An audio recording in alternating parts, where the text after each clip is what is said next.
Hey everyone, today I am so excited to give you an old school classic YouTube get ready with me. This video is chock full of my current everyday makeup favorites, specifically for women over 50. I am 52 and a half years old. I have dry skin, sensitive and reactive, meaning that if I put the wrong product on it, it will flare up with cystic acne. Isn't that fun, even at 52 years old? So I just wanted to walk you through what I'm currently grabbing right now. I put everything here in this makeup bag. I've got all of my brushes. I'm not using all of these, don't worry, but I have all of my brushes here. And while I'm giving you one product per category, for many of these categories, there are plenty of other options. So I'll pop the alternatives up on the screen, and I will also list everything for you in two places. The text underneath the title and my head, you can expand that. I will list every single product plus the alternatives, links, shades, very important, and pricing. I'll take all that info and put it as the very first comment in the comment section. But if you miss something, I forget something, both of those things can happen. Do not hesitate to reach out to me. So I am starting off with a face free of fake tan, and from about here down, fake tan. So we're gonna just work with it. I'm also just gonna chit chat. So get comfy. I think this is gonna be a longer than usual video. I don't know in what order people do their makeup, but here's how I do it. Normally I'm not dressed because I'm a messy person. I'm usually in my pajamas or my bathrobe. I always put my hair back. This I can't link. This was a birthday gift from years ago. I always put my hair back in a headband and a ponytail so it doesn't get in the way. I never have my rings on to do my makeup, so I'm not gonna do it now. And let's get started. So first and foremost for me, always is sunscreen. My current favorite is from Colorescience. It's their Flex SPF. It is tinted. So if you don't wanna wear any other makeup following this step, this gives you decent little bit of coverage, I would say. It goes on white, and then as you massage it into your face, it tints itself. Now I'm wearing it in the shade medium right now because that goes better with my fake tan. We're not gonna get too worried about specifics. So for those of you wondering, what is my background in makeup? None, zero. I didn't even really wear makeup until, I don't know, my 30s. So this is by no means an expert opinion. I have no training in makeup. I only know what works on my own face through trial and error. Next, official first piece of real makeup is the Trish McEvoy Instant Eye Lift. And I only have this. This is my only product in this category. Can you see that? Let's fix the lighting. Okay, hopefully you can see a little bit better, although this is shade 1 light, and the idea here is you put this on before you put on any more complexion products, before foundation or moisturizer or BB cream or whatever it is that you're using that day, and this brightens and corrects the darkness under your eyes. This does not take the place of a concealer, but if you have really good skin, it can. And on my no makeup days, well, my no makeup days, I still put this on.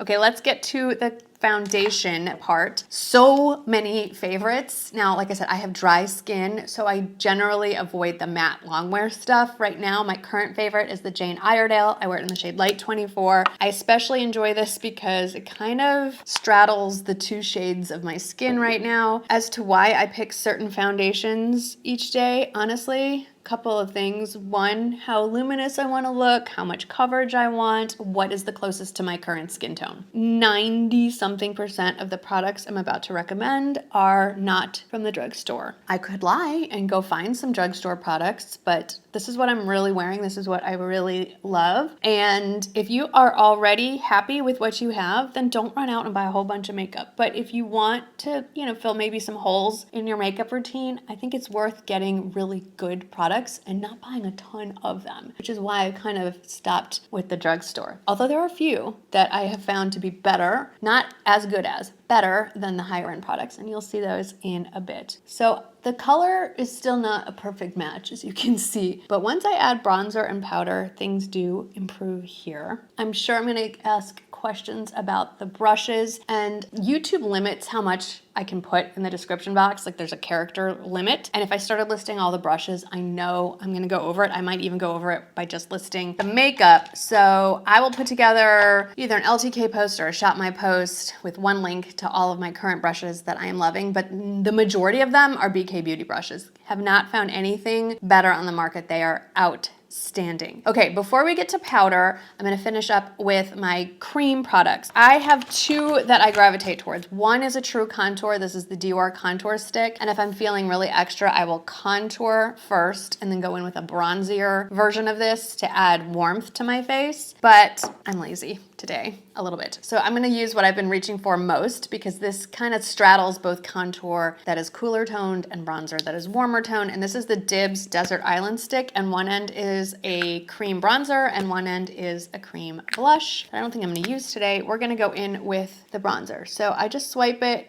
on my cheekbones, a little bit here. Here's where I really need it. I don't love how my nose goes wider at the bottom. This comes from years, 15 years, of staring at myself on a video screen, which is unhealthy for someone's self-confidence. This is a heck of a lot easier than a nose job and far less painful. So do that. And then I can do a little bit down my neck so we can pretend that I'm actually tan. I'm gonna use the same brush. I'll just tell you what it is. It's the BK Beauty 106 brush. And if you only buy one brush that I ever recommend, let it be this one. Is this the 106? Nope, this is the 116. This one's a little bit smaller. The 106 is around here somewhere. 16, like they're almost either one. But if you want to go with the original, then the 106 is probably the easiest. This one's a teeny bit smaller and it works for all your cream and liquid products. You could do almost your entire face, not your eyes, obviously. It's amazing. Okay, liquid blush first. I've used quite a few over the years and I do like the cream blush that came in that Dibs product, but my heart belongs to the Tarte blush tape, specifically in the shade pink. Do you see that sheen? Love that. And I could use this to blend it in. I will, I'll just be lazy. So there we go. And as you're aging, try to put your products up a little bit higher than you used to because everything else is sinking lower to the ground. So let's lift up your face. Everything is an optical illusion here. Okay, so that's dabbed in. And I didn't even do concealer under my eyes. Okay, I'm a little bit frazzled. It's been a while since I've sat here with you guys and done one of these. So let's go a little bit backwards. Normally I'd put on my foundation and then do the concealer. So I've been using this for months. I don't think I've ever mentioned this on camera or anywhere. I do share more makeup favorites in my weekly newsletter that goes out every Friday. So if you haven't signed up for that, I'll put the link up here and down in the description box if I have room for more links. This is from Thrive Cosmetics. It's their Brilliant Under Eye Brightener. I can't read this shade, but whatever it is, it's the lightest. It's slightly pink, so it definitely brightens. I cycle through a handful of favorite under eye concealers. They're gonna be listed somewhere on the screen. Most days, it's just what's in the front of my makeup drawer. I honestly kind of rotate through them with no preference. This is another BK Beauty brush from the Angie Hot and Flashy collection, A506. It's like a tiny angled foundation brush to really get in there. Love this guy. Let's do a little concealer. This one is super pricey. Sorry guys, but I've had this for like 2 years. It's from Clé de Peau. It has SPF, I think 25 or 28, something like that. So that's kind of an added bonus. You really wanna cover your discoloration on your face with added SPF so it doesn't get worse. So this is the one I reach for 90% of the time. It's so easy too. And if you're traveling, it's fantastic because it doesn't count as a liquid. This one is new to me and everyone on the internet has been raving about it and it's really good too. It's from Sarah Creal. And for my face, I wear it in the shade 1.5. It's a little light, but we'll make it do. And I'm gonna use the same little cat paw. Probably should have done this before I added blush. Worked like a charm. Okay, we are done with all the liquid products. So now let's move on to powdering it. Again, lots of under eye powders, but I wanted to show you what's the easiest and most convenient. And while I do love a loose powder for under my eyes, the easiest is a pressed powder and the Charlotte Tilbury Airbrush Brightening Setting Powder or Finish, I don't know. Clearly I love it. And I just use one of these little triangle puffs that I got off of Amazon and I set. Now I hear you in my head. I can hear you saying, powder on dry old skin, don't do it. Yes, do it. Do it lightly. We're not baking our face like the young girls do. I wish they would stop doing that because they don't realize that their skin is as good as it's gonna get. They need to embrace it and let it be seen, but we still need it to set that moisture under our eyes. It soaks up that extra moisture just enough so that as you go through the day, you don't have creases and actually look worse than you are. So yes, you do need to set your stuff. Also, I think you need to set all of this, even if you have dry skin. It's just a little amount of powder because if you start putting powder products on top of it, you're not evenly creamy, let's say, across your face. So you're gonna have patchy bits of powder blush and powder bronzer. We want an even canvas. My current favorite is the Laura Mercier powder foundation because it does give a little more coverage, and I'm cheating. I'm using the shade 2N, which is closer to this. It's gonna add a little more warmth to the face, and that way I can make it match a little bit better. This is a super old Sephora fluffy brush. I don't even know if it still exists. I've had this since the beginning pretty much of my YouTube career, and we're going on year 15. And yes, I use a lot of makeup products. This is my fun time, but also I like a full face of makeup, and if I'm not talking you through it, it takes me 10, 15 minutes. Everyone has 10 or 15 minutes in the morning. Okay, this is a newer favorite. This is from RMS Beauty. It's their bronzer, and I wear it in the shade Beach Walk Betty.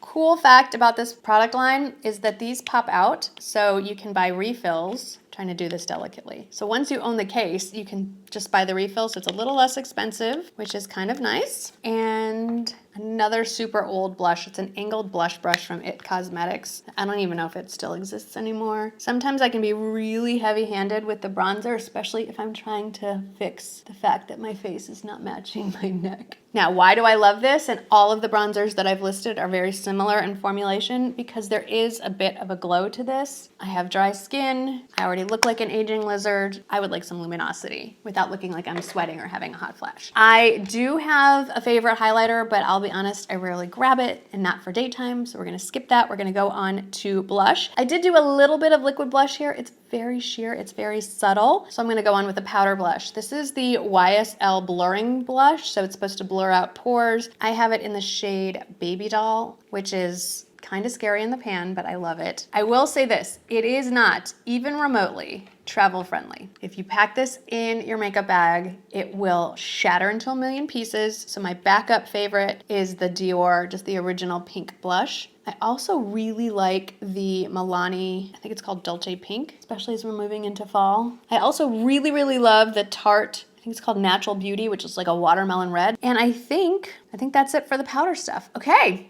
Let's move on to eyes. There's no right or wrong order, generally speaking, to do some of this stuff. You can do your eyes first and then your complexion. If you are doing complexion first, there is a correct order. All your liquid and cream products first, then your powder, not the other way around. This is the only brow pencil I want to recommend. I think this is just hands down the most user-friendly, the most amazing brow pencil I have ever used in my entire life. I have it in the shade Taupe or Blonde, I can't remember which, Taupe. This was created by Allie Glines. She is a makeup artist and a YouTuber, and she loves doing her brows, and she basically just created what she thought would be the perfect brow pencil for what she wanted, and she's right. It is soft enough that you don't have to dig into your skin to get it to transfer onto your skin, but generally when you have a brow pencil that is that soft, the color doesn't stay on. This sucker stays on. Great shade range. You can draw the tiniest lines. I'm aware my brows need to be professionally shaped, so we're not going to discuss the fact that they don't even remotely match. I'm also doing this with a mirror about 2 feet away from my head, and I cannot see all that well. So I haven't gotten too much into my private life lately, but I've been dealing with quite a few health issues. We're gonna set the brows with a drugstore product, Maybelline Super Fluff. Nothing life-threatening or anything, which is why I really didn't want to get into it because, well, there's 2 reasons why. One, I didn't want to get into it because I don't want to sit here and whine like a little brat when there's people dealing with far more difficult and scary medical situations, number 1. Number 2, when you start talking about specific medical issues on the internet, everyone becomes a doctor and wants to weigh in on your stuff. But one of the issues I have is in this eye. Kind of funny story. It first happened when I was in a Nordstrom. By the way, the Tartelette and Bloom palette is just something I reach for year over year over year. They've reformulated it, repackaged it. It's still the same beautiful colors that have cool, neutral, and warm tones. So there is literally something for everyone in this palette. Anyway, I was walking around Nordstrom looking for stuff to buy, as you do. By the way, I will be mostly using this top row. I'll let you know if that changes. Using the shade Jet Setter first. And I was walking around in the clothing department and I thought there was a fly or bug and I kept going like this and it was following me. I thought it was following me all over the store. So I probably looked like a crazy person. Then I decided it probably wasn't a bug. I didn't even think that maybe I was hallucinating. And I figured, oh, maybe I just got some mascara on my contact lens, which happens to me all the time. And I figured I'd get home, take out my contacts, and that would be the end of that. Well, came home and took out my contacts, and I'm still seeing what looks like a little tiny fly or some kind of black bug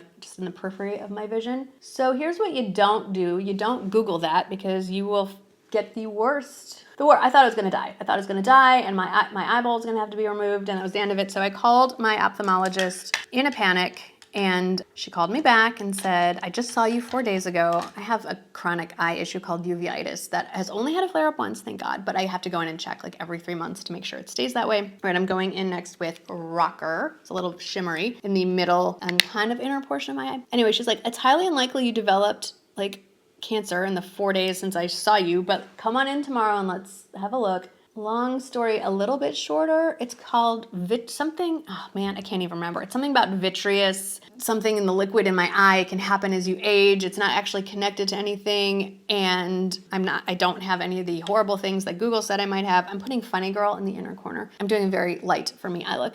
And sorry, the phone rang. I don't know where I was in this, but anyway, it's not all that uncommon. In fact, my ophthalmologist has that. This is the E25 from Sigma. She has it as well, and she said, 2 things can happen. It could either go away on its own, it did not, or you just get used to it and your brain doesn't really recognize it as much, which has not been the case. Sometimes I notice it more than others though, so I guess that's not the worst thing. A couple of times, what I thought was just this vitreous I don't know. I'll put it on the screen if I can find the name of it. I've thought that's what I'm seeing, and it's actually been a bug or a mosquito, so that's been hilarious. I did have to go see a retinal specialist who the one she recommended happens to be a good friend of ours. So that was kind of fun. I've never seen him in his professional capacity. She just wanted to make sure it wasn't precluding a retinal tear. I was like, oh my gosh, are you serious? Anyway, so that was slightly terrifying. Everything's good. There is one workaround. Didn't bring my lash curler. One moment, please. Weirdly, a study was just published just days before I saw my retinal specialist friend, and he said that they have learned that when you dilate that eye just ever so slightly, the floaters, let's call them, go away. And we found that when he dilated my eye, that's exactly what happened. So then he prescribed, hang on, let me set my makeup, still the best. I've tried 8 million others. There are some that I like a lot, but the Charlotte Tilbury one is still hands down the best. Anyway, so he prescribed to me the lowest dose of this eye drop that will just barely dilate my eyes. Just the one eye, it's my left eye. And sure enough, it works, but here's the bad part. I can't see. Once my eye is dilated, even just a little bit, my vision is blurred. I can't go outside. The sunlight is blinding, so most definitely can't see. Kind of defeats the purpose, so I can either walk around without the floaters but also can barely see, or I can just have the floaters, ignore them, and see. So I opted for dealing with the floaters, which sometimes does in fact interfere with my vision a little bit too, just because there's something that's not there floating around in my field of vision. I have a new favorite mascara primer. It's from Tarte. It's a tubing mascara primer, which is kind of amazing. It means any mascara you put on top of it just falls right off when you wash your face, which is fantastic. I'm telling you that story not so that you feel sorry for me. Like I said, lots of you are dealing with far more difficult issues. But if you wonder like why there's certain things that I mess up on visually or miss, that's why. Vision is just not what it could be. Okay, so on my bottom lashes, Tarte Tartelette Tubing Mascara on top of the Tarte Tartelette Tubing Mascara Primer. And then same primer on the top lashes. And for an everyday look, generally I would put the same mascara on the top and the bottom. But the one thing tubing mascara is not great at is big voluminous lashes, which I love. And because of all of my eye issues, I have a few. I've been told probably best to not mess with false lashes or the lash extensions or any of that. So we're just gonna stick with mascara. And right now I am loving, and have been for quite a long time now, the Jones Road Beauty Mascara. It's just really good. It's big, fat, thick brush, big, fat, thick lashes. Am I gonna get it on my face and miss things? Probably. Just give me a moment. Fix my lashes and the lighting again. Rainstorms are coming, which is a good thing. Anyway, the good news is I am being seen by 2 of the best eye doctors in the country, if not the world, in their respective fields inside of ophthalmology, so I'm feeling really good about that. These conditions are related to a bunch of different autoimmune issues. I already have a couple, so we're doing a lot of testing. So it's just been an interesting few months. All right, let's talk about something more fun. Lip liners. I don't always use a lip liner, but when I do, I've really enjoyed this one. It's from Dibs. I don't know the name of it, but the color I'm using is called XOXO. And what I like about it is that one, they're one of the few lip liners that doesn't turn orange or brown on me. I know a lot of you also deal with this. And also, I can't talk and line my lips. I can't, hang on. Super soft and creamy, so I'm not shoving a pencil on there. But just like the eyebrow pencil, really long wearing. It's a miracle. So I like XOXO and I like Girl Talk the best because I like pinky and pinky nude. And then you know, if you're not new here, my love for all things YSL number 44. And this is my newest purchase. It's their high pigment bold version of 44, Nude Lavalier. And if you hear guitar music, my husband is playing the guitar in his office. If you don't hear the guitar music, you're missing out. And then if I want to be a little extra, and I always want to be a little bit extra, I top it with the same color but in gloss form. This is their plumping lip gloss. I see no plumping features here. It's great on its own too, especially if you have the lines in your lips, which I think a lot of us do now. It really smooths them out. That's it. I mean, it's a lot for some of you. For some of you, it might not be even enough, but that's my kind of go-to everyday look. If I were wanting like more of a evening look, I would just do slightly darker on the outer corners. Honestly, that would be about it. And in an ideal world, all of this would be the same skin tone, but you know, you can't have everything. So that was a walk through all of my current absolute favorite makeup products. And if you have been looking to supplement your current collection, or maybe you're starting from scratch, you're finally deciding this is the time in your life to start putting on makeup, never too late. I highly recommend all of these. I just grabbed them right off of my makeup vanity area, and this is what I use every day. So if I left anything out or you have a question about any of this, please do not hesitate to drop a question down in the comments, and that is also where you can find the links to all the things. Thank you so much for hanging out with me today. I hope that you had fun, and I'll see you in the next one.